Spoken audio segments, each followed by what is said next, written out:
আপনি কি কখনো ভেবে দেখেছেন আপনার প্লেটে যে ডিম আসে বা বাজার থেকে যেই মুরগি কিনে আনেন সেগুলি কিভাবে এত বড় সিস্টেমের মধ্য দিয়ে তৈরি হয়? আধুনিক প্রযুক্তির সাহায্যে আজ যে পরিমাণ উন্নত মুরগি ফার্ম গড়ে উঠেছে তাতে একদিকে যেমন কৃষকদের খরচ কমছে, অন্যদিকে দ্রুত ও নিরাপদভাবে উৎপাদন বাড়ছে। আজকের ভিডিওতে আমরা আপনাকে দেখাবো আধুনিক চিকেন ফার্মিংয়ের ভেতরের গোপন দুনিয়া। ডিম থেকে শুরু করে এক একটা বাচ্চা কিভাবে জন্ম নেয়, কিভাবে যত্ন নেওয়া হয় আর কিভাবে এই পুরো সিস্টেম কাজ করে। তাই এক সেকেন্ডও স্কিপ করবেন না। ভিডিওটা ভালো লাগলে লাইক দিয়ে সাপোর্ট করুন, চ্যানেলে নতুন হলে সাবস্ক্রাইব করুন আর কমেন্টে লিখুন মুরগি ফার্মিং নিয়ে আরও ভিডিও চান কিনা। আজ আমরা আধুনিক মুরগি চাষের জগতে প্রবেশ করছি। বিশেষ করে আমরা দেখব ডিম সংগ্রহের প্রক্রিয়া এবং হ্যাচারি প্রযুক্তি। আধুনিক প্রযুক্তি ব্যবহার করলে কৃষকরা অনেক সময় ও অর্থ বাঁচাতে পারেন। ডিম, মুরগি সাধারণ হোক বা বিদেশি প্রজাতি, সবই সঠিকভাবে সংরক্ষণ ও ইনকিউবেট করা দরকার যাতে সেগুলি সফলভাবে ফোটে। পরিবেশের শর্ত, স্যানিটেশন, ডিমের হ্যান্ডেলিং এবং রেকর্ড রাখা সবই গুরুত্বপূর্ণ। প্রত্যেকটি ডিম জীবিত। ডিমের ভিতরে এমন কোষ থাকে যা পরিণত হয়ে এমব্রায়ো এবং পরে একটি চিকে পরিণত হতে পারে। ডিম ভাঙা বা ক্ষতিগ্রস্ত হলে হ্যাচিং সফল হবে না। সফল হ্যাচিংয়ের জন্য ডিম হতে হবে তাজা, পরিষ্কার, জীবিত। আপনি নিজের ফার্মে ডিম উৎপাদন করতে পারেন বা অন্য কোথাও থেকে নিতে পারেন, কিন্তু কমার্শিয়াল হ্যাচারি সাধারণত উচ্চমানের ডিম উৎপাদন করে। যদি আপনি মেল অর্ডার করেন তাহলে দ্রুত সংগ্রহ করতে হবে, কারণ ডিম যত বেশি সময় থাকে তত হ্যাচিং ক্ষমতা কমে যায়। ইনকিউবেটর হলো একটি বিশেষ বাক্স যা ডিমের জন্য সঠিক তাপমাত্রা, সঠিক আর্দ্রতা, পর্যাপ্ত অক্সিজেন রক্ষা করে। বড় ইনকিউবেটরগুলোতে থাকে অটো টার্নার, ডিম ঘোরানোর জন্য হিউমিডিফায়ার, তাপমাত্রা নিয়ন্ত্রণ। ছোট ইনকিউবেটরগুলোতে সাধারণত জলাধার ব্যবহার হয়। আধুনিক ডিজিটাল থার্মোস্ট্যাট দিয়ে তাপমাত্রা নিয়ন্ত্রণ করা হয়। হ্যাচারিতে চিকেনের জন্য আদর্শ পরিবেশ তৈরি করা হয়।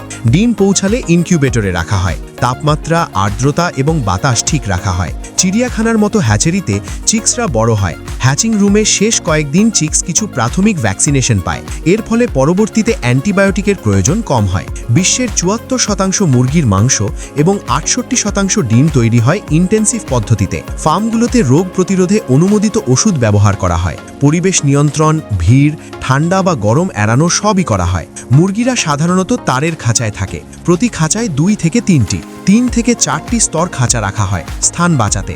খাঁচায় থাকা ডিম উৎপাদন বাড়ায়, মৃত্যুহার কমায়, ক্যানিবালিজম কমায়। আর্টিফিশিয়াল সিলেকশন এখন মুরগিকে দ্রুত বড় হতে সাহায্য করে। মুরগি এখন আগের তুলনায় বড় হয়, কারণ উন্নত খাদ্য ও হাউজিং, জন্ম থেকে ভালো যত্ন, দ্রুত বৃদ্ধি পাওয়া এমন প্রজাতির নির্বাচন।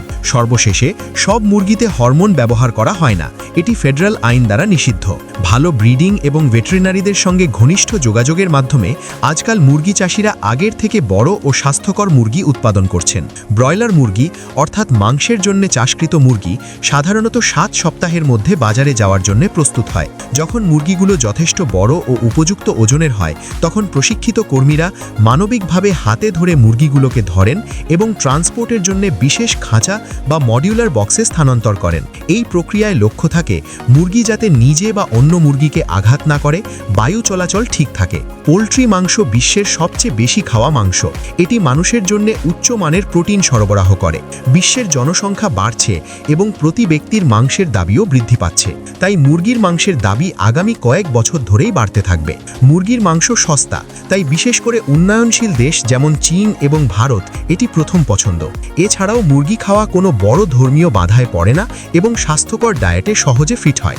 ব্রয়লার মুরগি দ্রুত বড় হয়। প্রাকৃতিক পরিবেশে মুরগি খাদ্য খুঁজতে সময় কাটায়, যা তাদের প্রাকৃতিক আচরণ যেমন স্ক্র্যাচিং, পেকিং, ডাস্ট বাথিং প্রণোদিত করে।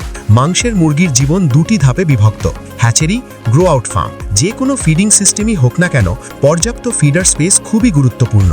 কম ফিডার স্পেস হলে বৃদ্ধি কমে যায় এবং মুরগির স্বাস্থ্য প্রভাবিত হয়। ব্রয়লার সাধারণত 35 থেকে 49 দিনে মাংসের জন্য প্রস্তুত হয়, কিন্তু তাদের পিতামাতার মুরগি বা ব্রয়লার ব্রিডারদের পূর্ণবয়স্ক পর্যন্ত বাঁচতে হয় যাতে তারা প্রজননের জন্য ব্যবহার করা যায়। ব্রয়লার মুরগির খাওয়ার প্রবণতা অত্যন্ত বেশি। ব্রিডার মুরগিকে অতিরিক্ত ওজন না হওয়ার জন্য খাদ্য সীমিত করতে হয়। যদি সীমাহীনভাবে খাওয়ানো হয় 20% মুরগি অসুস্থ হয়ে মারা যায় বা হত্যা করতে হয়।